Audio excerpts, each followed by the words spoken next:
On March 14th, satellite trackers detected something moving at high speed through the South China Sea.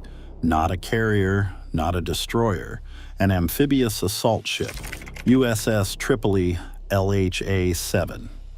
The ship most defense analysts had written off as a failed experiment. On her flight deck, up to 20 F-35B stealth fighters. In her hull, 2,500 Marines. Destination, Hormuz. Here is why that is strange. 60 Iranian warships sit on the bottom of the Gulf. The missile factories that arm the Strait are rubble. Drone production lines are silent. 2 carrier strike groups hold the perimeter from opposite ends of the region. Lincoln commands the Arabian Sea. Ford locks down the Red Sea. From the outside, the siege looks complete. But Hormuz is still closed. More than 150 tankers sit anchored outside the strait, hemorrhaging costs while they wait. Brent crude holds above $100 a barrel because the market prices certainty. And right now, certainty does not exist. The remaining 10% of Iran's capability, mines seated across the seabed, mobile launchers buried in mountain tunnels, fast attack craft staged in coastal coves, is enough to deny a 6 nautical mile shipping corridor. You do not need to sink a convoy to close a strait. You need to sink one tanker, one burning hull in that corridor, and no insurer on earth will write the next policy. The strait does not close by force. It closes by fear. And fear only needs one example. The most powerful navy in human history solved 90% of the problem, but escort requires 100, and the distance between 90 and 100 is a supertanker on fire. So why is the Pentagon sending the ship most analysts dismissed to solve the problem 2 supercarriers could not? What can 2,500 Marines do that 50,000 sailors cannot? The answer starts with a decision that nearly got the ship canceled. When the Navy designed the America class, they made one choice that drew fire from Congress, Marine generals, and defense analysts alike. They removed the well deck. The well deck is the ballast-flooded chamber at the bottom of every amphibious ship since World War II. It is how you launch hovercraft, how you deploy landing craft. Designing an amphibious ship without one is like engineering a cargo truck and forgetting the bed. Congress mandated it be restored on the 3rd hull. The first 2, America and Tripoli, were written off as failed experiments. But the Navy understood something the critics did not. The space unlocked a doubled hangar bay, expanded aviation maintenance, a surgical hospital, and jet fuel storage previous designs could never accommodate. Tripoli did not lose the ability to put Marines ashore.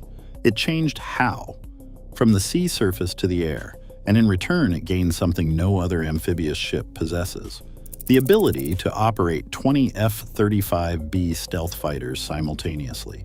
That is nearly half the air wing of a $13 billion supercarrier on a ship that cost $3.5 billion.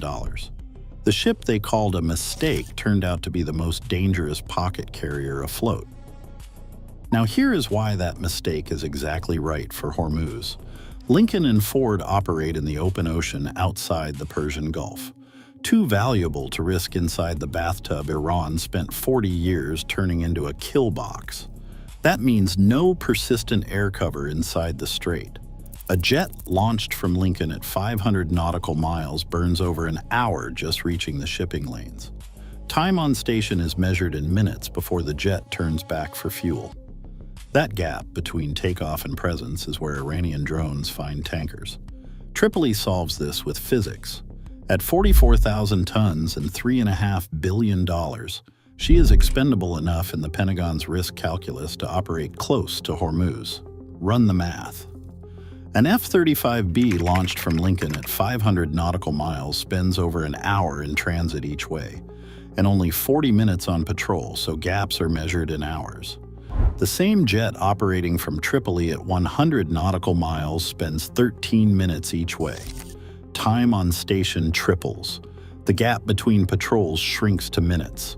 Those minutes are the difference between an Iranian Mohajer-6 drone finding a tanker or an F-35B finding the drone first. Tripoli solves the sky. But the strait has 3 dimensions, and 2 of them are still Iran's. 3 fortified islands sit directly inside the shipping corridor. Abu Musa, Greater Tunb, Lesser Tunb, seized by Iran in 1971. Fortified with anti-ship missile batteries, coastal radar, artillery, and Islamic Revolutionary Guard Corps garrisons. Unsinkable aircraft carriers fixed at point-blank range to the shipping lanes. Even after Epic Fury's air campaign, any surviving capability on those islands threatens every vessel transiting the corridor. This is the scenario Tripoli was built for. And this is where removing the well deck becomes an advantage, not a liability. A conventional amphibious ship would push landing craft through mined water to reach those islands. Tripoli does not. Its Marines insert by vertical envelopment. MV-22 Ospreys and CH-53 helicopters. They fly over the minefields instead of sailing through them.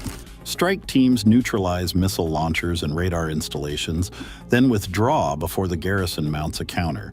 No permanent occupation, just a position that no longer shoots at tankers. The precedent exists. Operation Praying Mantis in 1988. Marines destroyed Iranian oil platforms in the Persian Gulf in a single day. The 31st Marine Expeditionary Unit trains for exactly this. That unit just completed Exercise Iron Fist 26 in February, practicing island seizure and rapid amphibious assault. But raids solve islands. The Strait is also 6 nautical miles of open water no warship can safely enter. So the larger question becomes this: how do you control a corridor without putting a ship inside it? The Marine Corps calls it Expeditionary Advanced Base Operations. It is the central idea behind Force Design 2030. It is the most radical restructuring of the Marines since World War II. It has never been tested in combat. Hormuz may be the first. Marines fly ashore to small islands, uninhabited coastline, or Allied territory in Oman or the United Arab Emirates. They establish temporary bases with HIMARS launchers, radar arrays, and forward arming points where F-35B jets can land, rearm, and relaunch without returning to the ship. HIMARS firing at 162 nautical miles can engage any fast attack craft or mine-laying vessel entering the corridor. That is anti-ship firepower from shore. Meanwhile, Marines protect the mine countermeasure ships already operating in the area. Mine clearance still takes weeks, but Tripoli accelerates the timeline by protecting the sweepers rather than waiting for sweeping to finish.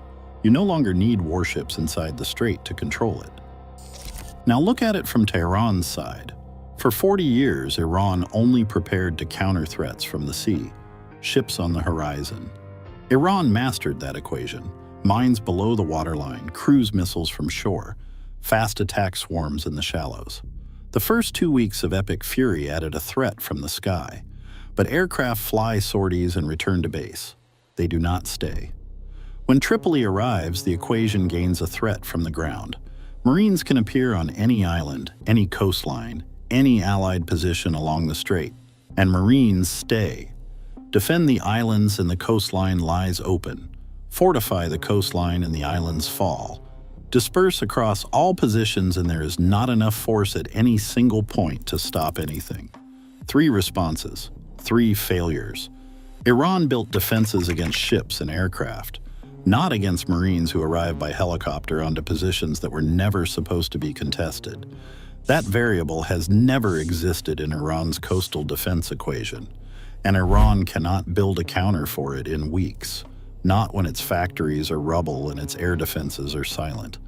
The ship they called a mistake. The well deck they said was essential, the dimension Iran never planned for. Tripoli is not bringing more firepower to a problem firepower already failed to solve. It is bringing something that does not appear in any Iranian defense doctrine ever written: the ground.